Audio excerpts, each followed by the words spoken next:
You're listening to She's the Business podcast.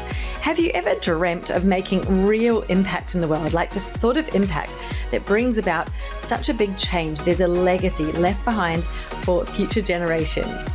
Well, that sort of change and impact, it doesn't simply come from you doing great work. It comes from you being known for the work that you do, right? So today we're talking about what are the 3 signs you're meant to be a thought leader, and what is it that you need to do in order to be able to step into those shoes much sooner and start creating the impact you always wanted to create. Stay tuned, it's coming right up.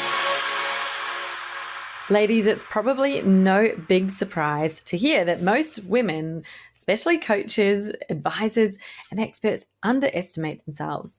They think often that they have a marketing problem or a content consistency problem, and that's why they still feel so invisible.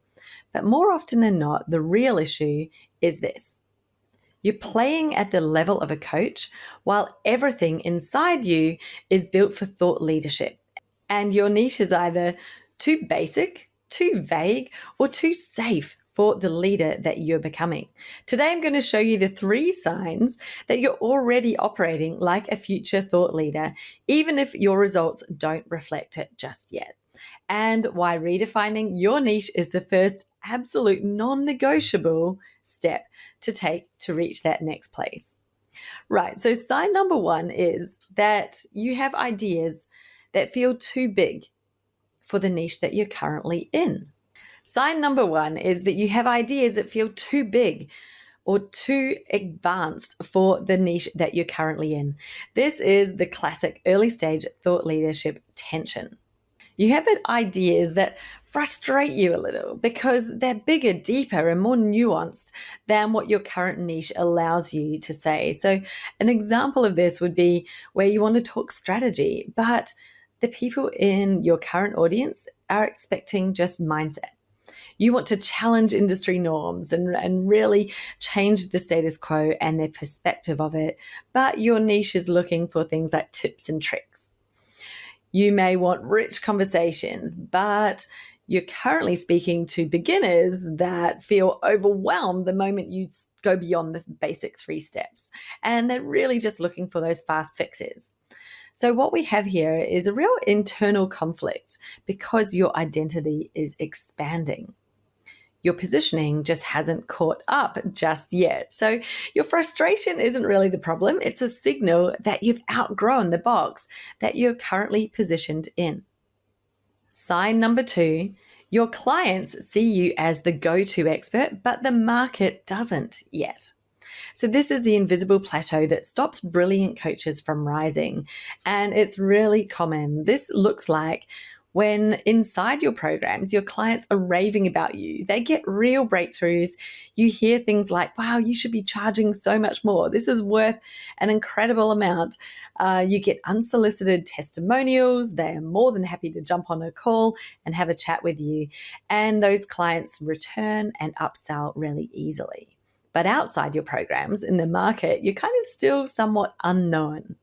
This gap doesn't mean that you're not good enough. It means that your positioning isn't strong or specific enough to represent your actual expertise. If the people closest to you see you as the expert, then positioning is the only missing ingredient stopping the market from seeing it too. Imagine the demand that you'll have if your external message matched your internal mastery. Incredible, right? The 3rd sign is that you're bored by content that everybody else gets excited about. This is the clearest early signal of a future thought leader. So many coaches and people in the market get hyped by these same trends, reels, formulas, 3 secrets to this, all that kind of messaging, but you don't. It's feeling really shallow to you, surface level, overused, unoriginal, just boring. And you're the kind of person who craves nuance, depth, unique viewpoints, frameworks, intellectual challenge, conversations that stretch your mind. This sort of boredom that you're experiencing, it's not a lack of discipline. It's actually a sign that your brain is trying to evolve your position. So if the surface level content bores you, you're not lazy, you're just mispositioned or in a positioning that's not aligned with where you already are. So when you're meant for thought leadership, then you're always going to feel a tension inside your business if you're playing in a space that's too small for you or that is not expert led, right? When you're still trying to include too much in what it is that you offer or have too many broad and general things in your positioning, it's actually stopping you from elevating up to that position and status as a thought leader. You're not a thought leader in a broad general field. You're a thought leader in something specific that someone can say, that person is the expert in this thing. And that doesn't happen while you're still trying to have your eggs in too many different baskets, just in case the one that you're putting them in isn't the right basket. But the thing is that when it is your basket, it is the right one, right? The tension is not going to go away on its own. Thought leaders aren't born, they're positioned.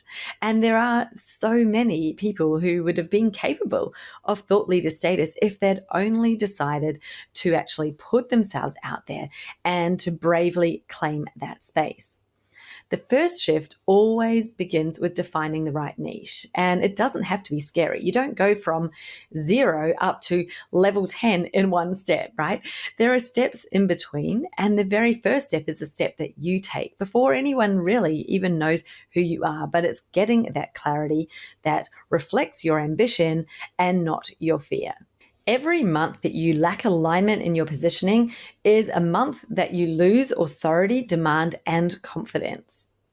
A misaligned niche means the wrong clients are the ones who are finding you. You've got watered down content. You've got resistance to marketing going on. Your offers are probably underpriced. You might be experiencing inconsistent sales and having zero compounding authority. Like there is no authority to build on. So there's no compounding nature of your authority, which is what happens when you do step into those shoes. Thought leaders build momentum over time. You don't start compounding until your niche has got to the depth and the level of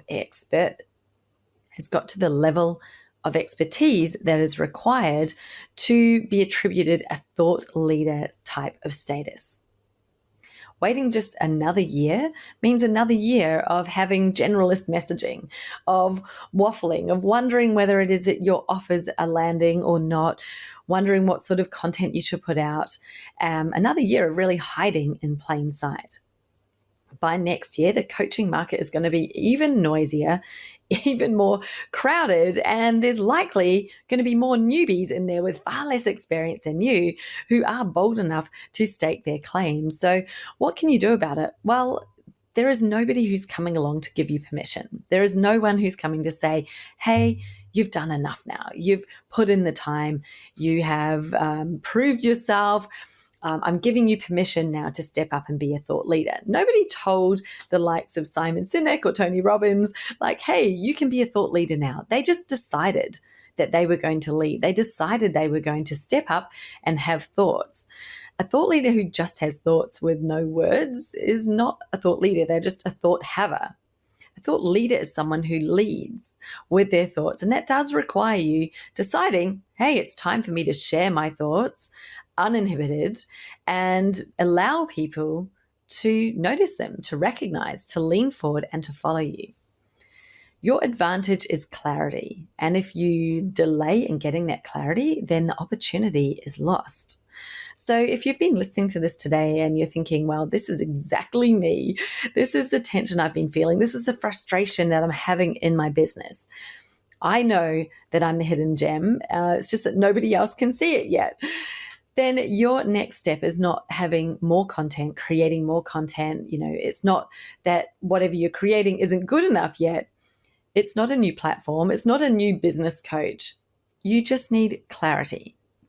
So you can start with the program I put together, a 7-day program called the Niche Buster Challenge. Call it a challenge. It's really more of a program over 7 days. So you do one piece per day. Because Once you've finished the 7 days, at the end, you will have identified the unique, ownable space. We've literally just created your own space in the market where you're meant to lead. That is the real definition of an expert zone. You can't be an expert when there are thousands of experts, right? This is about stepping out of that generalist place into a space where you've defined it and you can be clearly seen as an expert.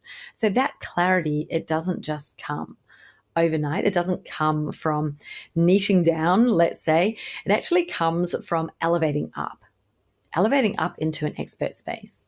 Once your niche matches your ambition, everything else becomes easier.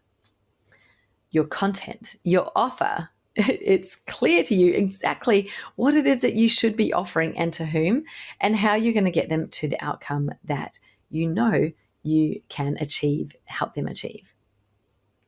Your confidence, it just expands and grows. So thought leadership starts with one decision, and that is to claim your space.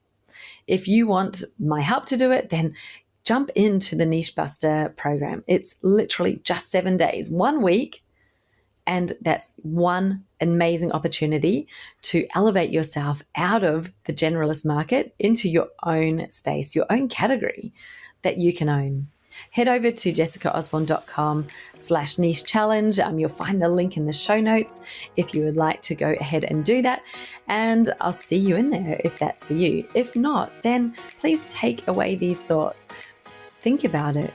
Are you really in a space that you can own? If you're in a space crowded with others that are the same, but different, then this isn't an area that you can own. You're always going to be competing on price, and there is no thought leadership in there except maybe the person who created that space in the first place. And once it gets so crowded, even that original creator's voice is muted. It's dulled. It's drowned out by the hundreds and thousands of other voices in there. And that is a sign, when that's happening, that that space has just got too big. There's too many people there. Now you need to forge ahead like the pioneers and find new lands to settle. Find that place that you can own. And that's what's waiting for you when you make that decision. Sure, it's not going to be easy. Whoever said it was? It's not something that you can do in literally 5 minutes or even an hour or even maybe 5 hours. But it is something that can be done in a very short amount of time when you're asked the right questions to uncover it, to really nut out where that place is and what it is not as well.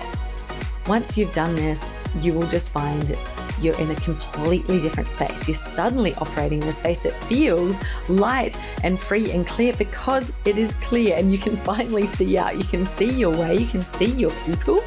You know what to say to them and they can see you. So let me know what stood out to you most in this episode. What was the thing that got you really thinking about it? Thought leaders are not born, they're positioned. And that's up to you to position yourself as a thought leader. So until next week, I'll see you soon. Have a good one.